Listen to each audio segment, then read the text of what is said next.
Hello മക്കളെ, BSc agriculture എടുത്താൽ scope ഉണ്ടോ എന്ന് ചോദിച്ച് ഒരുപാട് പേര് എനിക്ക് മെസ്സേജ് ചെയ്യാറുണ്ട്. സോ അതിൻ്റെ ഒരു ആൻസർ ആണ് നിങ്ങൾക്ക് ഈ ഒരു വീഡിയോയിൽ പറയാൻ പോകുന്നത്. BSc അഗ്രികൾച്ചറിൻ്റെ ജോലി സാധ്യതകൾ എന്തൊക്കെ ആണ് എന്ന് നമ്മൾ ഡീറ്റെയിൽ ആയിട്ട് പറയാനായിട്ട് പോവുകയാണ്. ഒപ്പം അത് കഴിഞ്ഞിട്ട് നമുക്ക് എങ്ങനെയാണ് അടുത്ത ഫ്യൂച്ചർ പ്ലാനിങ്, എന്തൊക്കെ പഠിക്കണം, ഈ കാര്യങ്ങളൊക്കെ ആയിരിക്കും നമ്മൾ ഡിസ്കസ് ചെയ്യാൻ പോകുന്നത്. അപ്പോൾ അവസാനം വരെ കാണുക. ഒപ്പം നിങ്ങളുടെ കൂട്ടത്തിൽ BSc അഗ്രികൾച്ചർ പഠിക്കണം എന്ന് ആഗ്രഹിക്കുന്ന, അതിനുവേണ്ടി പ്രിപ്പയർ ചെയ്യുന്ന കുട്ടികൾ, നിങ്ങളുടെ കൂട്ടുകാരൊക്കെ ഉണ്ടെങ്കിൽ അവർക്കൊക്കെ ഈ വീഡിയോ എന്ത് ചെയ്യുക, ഷെയർ ചെയ്യുക. അപ്പോൾ തുടങ്ങാം നമുക്ക്. ഫസ്റ്റ് നമുക്കറിയാം BSc ഓണേഴ്സ് അഗ്രികൾച്ചർ എന്ന് പറയുന്നത് ഒരു 4 വർഷത്തെ പ്രൊഫഷണൽ ഡിഗ്രിയാണ്.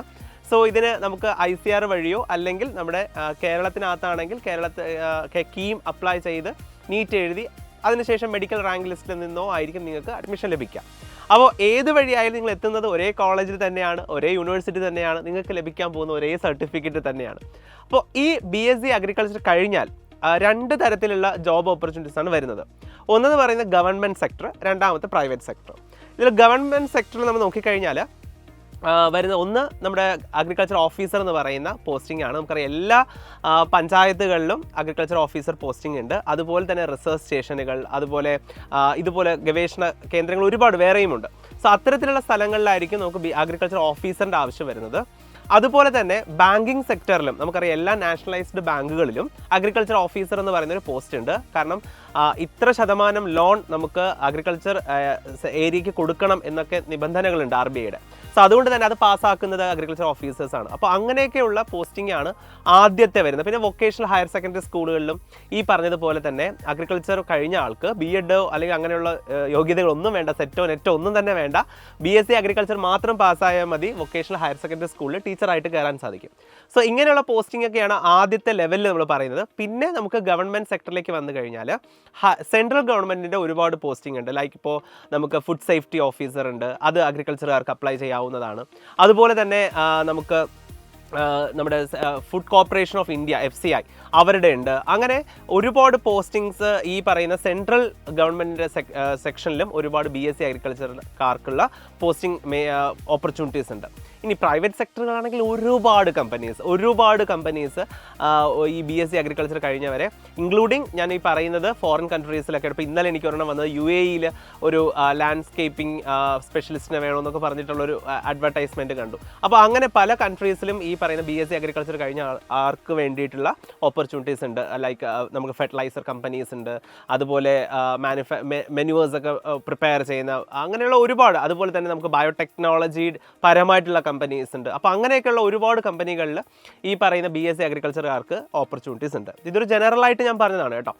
പക്ഷേ ഇതിനേക്കാളും ഏറ്റവും ബെറ്റർ ഞാൻ എപ്പോഴും ആൾക്കാരോട് പറയുന്നത് BSc അഗ്രികൾച്ചർ പഠിച്ചിട്ട് ഉടനെ ജോബ് കയറാതെ ഏറ്റവും നല്ലൊരു കാര്യം എന്ന് പറയുന്നത് നിങ്ങൾ ഏതെങ്കിലും ഒരു സബ്ജക്റ്റിൽ MSc ചെയ്യുക എന്നുള്ളതാണ്. അപ്പോൾ MSc ചെയ്യാൻ വേണ്ടിയിട്ട് നിങ്ങൾക്കൊരു എൻട്രൻസ് എഴുതേണ്ടതായിട്ട് വരും. അതിൻ്റെ പേര് ജൂനിയർ റിസർച്ച് ഫെലോഷിപ്പ്, JRF എന്നാണ്. അതിൽ JRFൽ ഒരു പർട്ടിക്കുലർ റാങ്കിനുള്ളിൽ, ഒരു ഉദാഹരണം പറഞ്ഞൊരു 50 റാങ്കിനുള്ളിലൊക്കെ നിങ്ങൾ വന്നു കഴിഞ്ഞാൽ, ഓരോ സബ്ജക്റ്റിനും വ്യത്യാസമുണ്ട്, എന്നാലും ഓൺ ആൻ ആവറേജ് ഒരു 50-നകത്തൊക്കെ റാങ്ക് വന്നു കഴിഞ്ഞാൽ നിങ്ങൾക്ക് JRF സ്കോളർഷിപ്പ് കൂടി ലഭിക്കുന്നതായിരിക്കും.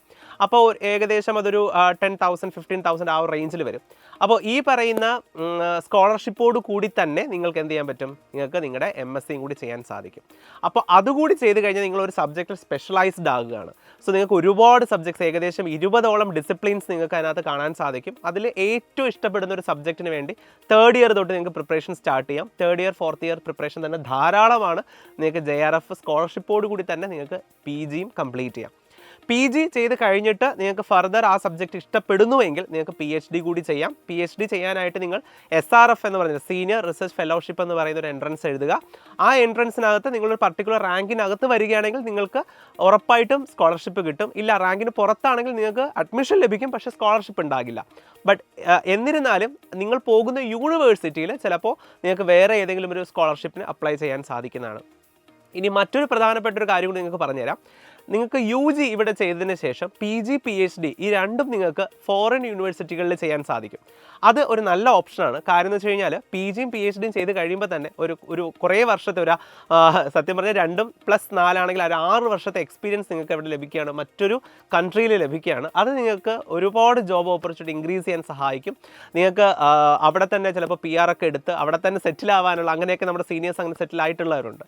സോ അതിനൊക്കെയുള്ള ഓപ്പർച്യൂണിറ്റി അതിനകത്ത് വരികയാണ്. ഒരുപാട് രാജ്യങ്ങൾ ഈ പറയുന്ന PG പ്ലസ് PhD, ഇനി PhD കഴിഞ്ഞിട്ടുമുണ്ട് പോസ്റ്റ് ഡോക്ക് എന്ന് പറയുന്ന പോസ്റ്റ് ഡോക്ടറേറ്റ് ഡിഗ്രി അതുകൊണ്ട്. അപ്പോൾ നിങ്ങൾക്ക് വേണമെങ്കിൽ പോസ്റ്റ് ഡോക്കും ചെയ്യാം. അപ്പോൾ അതിനൊക്കെ ഏറ്റവും നല്ലത് PG തന്നെ വെളിയിൽ ചെയ്ത് PhDയും പോസ്റ്റ് ഡോക്കും ഒക്കെ മറ്റ് കൺട്രീസിൽ ചെയ്യുന്നതായിരിക്കും ഏറ്റവും നല്ലൊരു കാര്യം.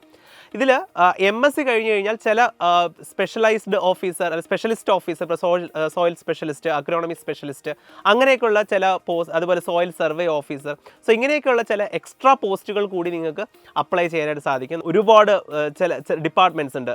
അത്തരത്തിലുള്ള ഗവൺമെൻറ്റിന് കീഴിൽ വരുന്ന അഗ്രികൾച്ചർ ഡിപ്പാർട്ട്മെൻറ്റ് അല്ലാതെ തന്നെ മറ്റ് ഡിപ്പാർട്ട്മെൻറ്റ്സ് ഉണ്ട്. ആ ഡിപ്പാർട്ട്മെൻറ്റുകളിലും ഈ പറയുന്ന അഗ്രികൾച്ചർക്കാരെ ആവശ്യമുണ്ട്. അപ്പോൾ അത്തരം ഡിപ്പാർട്ട്മെൻറ്റുകളിലേക്ക് ഈ MSc കഴിഞ്ഞവർ എന്ത് ചെയ്യുന്നുണ്ട്, അവർ റിക്രൂട്ട് ചെയ്യുന്നുണ്ട് PSC വഴിയാണ്. അപ്പോൾ പലർക്കും അങ്ങനെ ഒരു ഡൗട്ട് ഉണ്ടാകും, നേരിട്ട് പോയി ജോലി കഴിഞ്ഞാൽ ഉടനെ പോയി ജോലി കിട്ടത്തില്ല, അതിനുവേണ്ടി PSC എഴുതേണ്ടി വരും. പക്ഷേ PSCയുടെ ഏറ്റവും വലിയ ഗുണമെന്ന് വെച്ച് കഴിഞ്ഞാൽ ഇത്തരത്തിലുള്ള പോസ്റ്റുകളിൽ അഗ്രികൾച്ചർ കഴിഞ്ഞവർക്ക് മാത്രമേ എഴുതാൻ സാധിക്കൂ. അതാണ് അവിടുത്തെ ഏറ്റവും വലിയ ബെനിഫിറ്റ് എന്ന് പറയുന്നത്. മറ്റ് കോമ്പറ്റീഷൻ കുറവായിരിക്കും. അപ്പോൾ ഈ അഗ്രികൾച്ചർ കഴിഞ്ഞവർ വന്ന് PSC എഴുതി ആ PSCയിലൂടെ ആയിരിക്കും നിങ്ങൾക്ക് ഗവൺമെൻറ് ഉദ്യോഗം ലഭിക്കുന്നത്. അതങ്ങനെ തന്നെയാണല്ലോ, എല്ലാ ഗവൺമെൻറ് പോസ്റ്റിങ്ങും അങ്ങനെയാണല്ലോ നടക്കുന്നത്. അടുത്ത് PhD കൂടി നിങ്ങൾ ചെയ്യുകയാണെങ്കിൽ ഓഫ് കോഴ്സ് നിങ്ങൾക്ക് ഒരു സാധ്യത കൂടി വരികയാണ്. നിങ്ങൾക്ക് പ്രൊഫസറായിട്ട് അല്ലെങ്കിൽ നിങ്ങൾ അസിസ്റ്റൻറ്റ് പ്രൊഫസറായിട്ടൊക്കെ കയറാനുള്ള ഒരു ഓപ്പർച്യൂണിറ്റി ലഭിക്കും. ഇനി ഞാൻ പറയാൻ പോകുന്നത് അഗ്രികൾച്ചറിൽ തന്നെ ഏറ്റവും ഇമ്പോർട്ടൻ്റ് എല്ലാവരും ഡ്രീം ആയിട്ടുള്ള ഒരു പോസ്റ്റിങ്ങിനെ കുറിച്ചിട്ടാണ്. അതായത് MSc കഴിഞ്ഞ് കഴിഞ്ഞാൽ നിങ്ങൾക്ക് എഴുതാവുന്ന ഒരു എക്സാമിനേഷനാണ് ARS എന്ന് പറയുന്നത്, അഗ്രികൾച്ചർ റിസർച്ച് സയൻറ്റിസ്റ്റ് എന്ന് പറയുന്ന ARS എക്സാം. ഈ എക്സാമാണ് നമ്മുടെ ഒരു അഗ്രികൾച്ചർ ആസ്പിരൻറ്റിൻ്റെ ഏറ്റവും ഡ്രീം പൊസിഷൻ എന്ന് പറയുന്നത്. കാരണം ഈ ഒരു എക്സാം നമ്മൾ ക്രാക്ക് ചെയ്യുമ്പോൾ അത് ആക്ച്വലി ഇപ്പോൾ വരുന്നതെല്ലാം STO, അതായത് നമ്മുടെ ടെക്നിക്കൽ ഓഫീസർ പ്ലസ് ARS എന്നൊക്കെ പറഞ്ഞിട്ട് കമ്പൈൻഡ് എക്സാം ആയിട്ടാണ് ഇപ്പോൾ വരുന്നത്. അപ്പോൾ ഈ ഒരു കമ്പൈൻഡ് എക്സാം നിങ്ങൾ എഴുതുമ്പോൾ പ്രിലിംസ് നിങ്ങൾ പാസ്സാവുമ്പോൾ അതിനോടൊപ്പം തന്നെ നിങ്ങൾക്ക് നെറ്റ് കൂടി ലഭിക്കും. അപ്പോൾ അഗ്രികൾച്ചറുകാർക്ക് സാധാരണ എല്ലാവരും എഴുതുന്ന നെറ്റ് എക്സാം അല്ല എഴുതേണ്ടത്, അവർക്ക് ഈ പറയുന്ന ARS നെറ്റാണ് എഴുതേണ്ടത്. അപ്പോൾ ARS നെറ്റ് ക്ലിയർ ചെയ്ത് കഴിയുമ്പോഴത്തേക്കും നിങ്ങൾക്ക് നെറ്റ് ക്വാളിഫൈഡ് ആകും. പ്രിലിംസും നിങ്ങൾ പാസ്സായി കഴിഞ്ഞാൽ നിങ്ങൾക്കൊരു മെയിൻസ് എക്സാം ഉണ്ട്. ഈ മെയിൻസ് കൂടി പാസ്സായി കഴിഞ്ഞാൽ പിന്നെ ഒരു ഇൻ്റർവ്യൂ ഉണ്ട്. ഈ ഇൻ്റർവ്യൂ കൂടി പാസ്സാകണം. അതായത് ഏകദേശം പറഞ്ഞു കഴിഞ്ഞാൽ എങ്ങനെയാണോ ഒരു IAS കാരനെ സെലക്ട് ചെയ്യുന്നത് അല്ലെങ്കിൽ ഒരു IPS കാരനെ സെലക്ട് ചെയ്യുന്നത്, അതുപോലെ അഗ്രികൾച്ചറിന് വേണ്ടി സെലക്ട് ചെയ്യുന്ന ഒരു പ്രൊസീജിയറാണ് ARS എന്ന് പറയുന്നത്. ഇതുവഴി നിങ്ങൾ സെലക്റ്റഡ് ആയിക്കഴിഞ്ഞാൽ നിങ്ങൾക്ക് 2 പോസ്റ്റിംഗാണ് ലഭിക്കുന്നത്. ഒന്നുകിൽ ഒരു റിസർച്ച് സ്റ്റേഷനിലെ സയൻറ്റിസ്റ്റായിട്ട് നിങ്ങൾക്ക് മാറാം, അല്ല എങ്കിൽ നിങ്ങൾക്ക് ഏതെങ്കിലും യൂണിവേഴ്സിറ്റികളിൽ പ്രൊഫസറായിട്ട് കയറാനായിട്ട് സാധിക്കും. അപ്പോൾ ഈ 2 പോസ്റ്റിംഗ് ലഭിക്കുന്ന ഏറ്റവും ടോപ്പ് ലെവൽ എന്താണോ നമ്മുടെ സർവീസ് സെക്ഷനിൽ IASകാർക്ക് IPSകാർക്ക് ലഭിക്കുന്നത് അതേ കാര്യങ്ങൾ ലഭിക്കുന്ന, അതേ ഒരു വില ലഭിക്കുന്ന ഒരു പോസ്റ്റിംഗ് ആണ് ARS എന്ന് പറയുന്നത്. അപ്പോൾ ഇത്രയും പോസ്റ്റിംഗ് ആണ് ഗവൺമെൻറ് സെക്ടറിൽ വരുന്നത്. ഓഫ് കോഴ്സ് ഒരുപാട് യൂണിവേഴ്സിറ്റികളിൽ പ്രൈവറ്റ് ആയിട്ടും ഒക്കെ നിങ്ങൾക്ക് പഠിപ്പിക്കാനും റിസർച്ചിനും ഒക്കെ ഓപ്പർച്യൂണിറ്റീസ് BSc കഴിഞ്ഞാലുണ്ട്. ഇനി പഴയ വർഷങ്ങളെ വെച്ച് നോക്കുമ്പോൾ പഴയ ആൾക്കാർ പറയാറുണ്ട് ഓപ്പർച്യൂണിറ്റി ഇപ്പോൾ കുറവാണ് എന്നൊക്കെ പറയാറുണ്ട്. ശരി തന്നെയാണ്. അതിൻ്റെ കാര്യം എന്ന് വെച്ച് കഴിഞ്ഞാൽ പണ്ട് അപ്പോൾ ഞാൻ പഠിക്കുന്ന സമയത്ത് ഞാൻ 2010 BSc അഗ്രികൾച്ചർ കഴിഞ്ഞ ആളാണ്. അപ്പോൾ മീൻസ് ജോയിൻ ചെയ്ത ആളാണ്. 14 എൻ്റെ പാസ് ഔട്ട്. ഞങ്ങൾ ജോയിൻ ചെയ്യുന്ന സമയത്ത് എൻ്റെ ക്ലാസ്സിൽ ആകെ ഉണ്ടായിരുന്നത് 100 കുട്ടികളാണ്. അതായത് എനിക്ക് ഒറ്റ ക്ലാസ് റൂമാണ്, അതിൽ മൊത്തം 100 കുട്ടികളാണ് ഉണ്ടായിരുന്നത്. എൻ്റെ യൂണിവേഴ്സിറ്റിയിൽ മൊത്തം 300 അടുപ്പിച്ച് 300 ഇല്ല 270 കണ്ടേ ഉള്ളൂ. അത്രയും കുട്ടികൾ മാത്രമാണ് യൂണിവേഴ്സിറ്റിയിൽ നിന്ന് പാസ് ഔട്ടായി ഇറങ്ങുന്നത് ആ ഒരു വർഷം.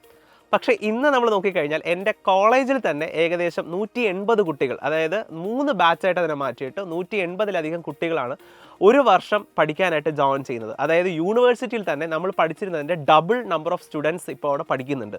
സോ സ്വാഭാവികമായിട്ടും നമ്പർ ഓഫ് സ്റ്റുഡൻസ് കാൻഡിഡേറ്റുകളുടെ എണ്ണം കൂടുമ്പോൾ സ്വാഭാവികമായിട്ടും കോമ്പറ്റീഷൻ ഇൻക്രീസ്ഡ് ആകും. കോമ്പറ്റീഷൻ ഇൻക്രീസ്ഡ് ആകുമ്പോൾ ഈ പറഞ്ഞ എല്ലാ പേർക്കും ജോബ് കിട്ടണം എന്ന് നിർബന്ധമില്ല. ഞാൻ ഒരു ചെറിയ ഉദാഹരണം പറയാം. ഞങ്ങളുടെ ബാച്ചിൽ എല്ലാ പേരും തന്നെ പോസ്റ്റഡ് ആയി, അതായത് ഒരാൾ പോലും ജോലിയില്ലാതെ നിൽക്കുന്നില്ല. പക്ഷേ അതേസമയം ഇനി അങ്ങോട്ട് പോകുന്ന സമയത്ത് ഇപ്പോൾ നിങ്ങൾ തന്നെ ആലോചിച്ച് നോക്കൂ, 100-ൽ എല്ലാവർക്കും പോസ്റ്റിംഗ് കിട്ടിയെങ്കിലും 180-ൽ എല്ലാവർക്കും പോസ്റ്റിംഗ് കിട്ടും നമുക്ക് ഉറപ്പ് പറയാൻ സാധിക്കില്ല. കാരണം എണ്ണം കൂടുമ്പോൾ കോമ്പറ്റീഷൻ കൂടും. സോ അതാണ് ഇപ്പോൾ സംഭവിച്ചുകൊണ്ടിരിക്കുന്നത്. അതുപോലെ തന്നെ പ്രൈവറ്റ് സെക്ടറിൽ ഒരുപാട് പേർക്ക് BSc അഗ്രികൾച്ചർ പഠിക്കുന്നവരുമുണ്ട്. സോ ഇങ്ങനെ നമ്പർ ഓഫ് സ്റ്റുഡൻസ് കൂടുന്നതാണ് ആക്ച്വലി ഈ നിലവിലുള്ള ആ ഒരു വലിയ പെട്ടെന്ന് ജോലി കിട്ടുന്ന ഒരു സാധ്യതയിൽ ചെറിയൊരു കുറവ് വന്നത്. പക്ഷേ എന്നിരുന്നാലും ഓപ്പർച്യൂണിറ്റീസ് എല്ലാം അതുപോലെ തന്നെ നിൽപ്പുണ്ട്. കാൻഡിഡേറ്റ്സിൻ്റെ എണ്ണം കൂടുന്നു എന്നതാണ് വാസ്തവം. അപ്പോൾ ഇതിൽ നിന്നൊക്കെ കാര്യങ്ങൾ മനസ്സിലാക്കിക്കൊണ്ട് നിങ്ങൾ എന്ത് ചെയ്യുക, നിങ്ങളുടെ ഒരു ഡിസിഷൻ മേക്കിങ്ങിലേക്ക് പോവുക. നല്ലപോലെ പഠിച്ചു കഴിഞ്ഞിട്ട് ആരും തന്നെ വെറുതെ നിൽക്കുന്നില്ല എന്നതാണ് അഗ്രികൾച്ചറിനെ കുറിച്ച് സിമ്പിളായിട്ട് പറയാൻ സാധിക്കുന്നത്. നിങ്ങൾ അതിൽ പാഷനേറ്റ് ആണെങ്കിൽ ഉറപ്പാണ് നിങ്ങൾക്ക് ജോലി ലഭിക്കും.